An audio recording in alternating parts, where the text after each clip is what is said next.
រៀងស្រឡាញ់គេដឹងទៅមិនរួចដែរតែខំសាកល្បង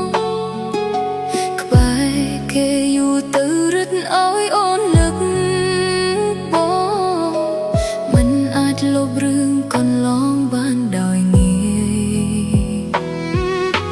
ព្រោះដូចគ្នាសោះជំនួសបងមិនបានហេតុផលទាំងយ៉ាងព្រោះគេមិនមែនជាបងដាច់ចិត្តស្រឡាញ់បានត្រឹមតែមួយម៉ោងគ្មានវិធីยึดโยงលើសពីនេះបានឡើយអាចប្រាប់អូនបានទេមានថ្នាំអីលេបហើយបាត់នឹកបងលេបហើយលែងចាំចងយើងធ្លាប់សងសា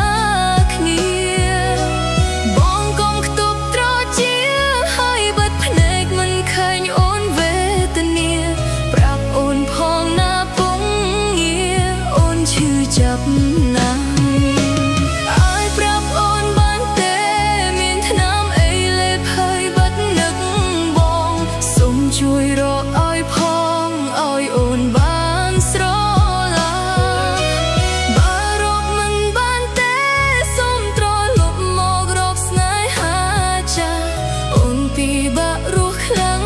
ណាស់បើឲ្យគ្មានបង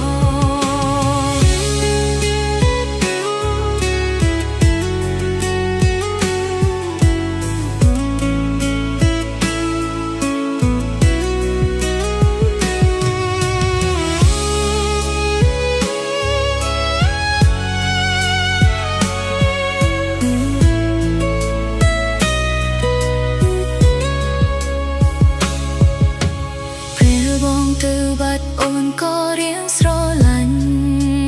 គេដឹងទៅមិនរួចដែរតែខំសាកល្បងក្បែរគេយូរទៅរឹតឲ្យអូននឹកបងមិនអាចលុបរឿងកន្លងបានដោយងាយព្រោះដូចគ្នាសោះជំនួសបងមិនទាំងយ៉ាងព្រោះគេមិនមែនជាបងដាច់ចិត្តស្រឡាញ់បានត្រឹមតែមួយម៉ោងគ្មានវិធីยึดโยงលើសពីនេះបានឡើយ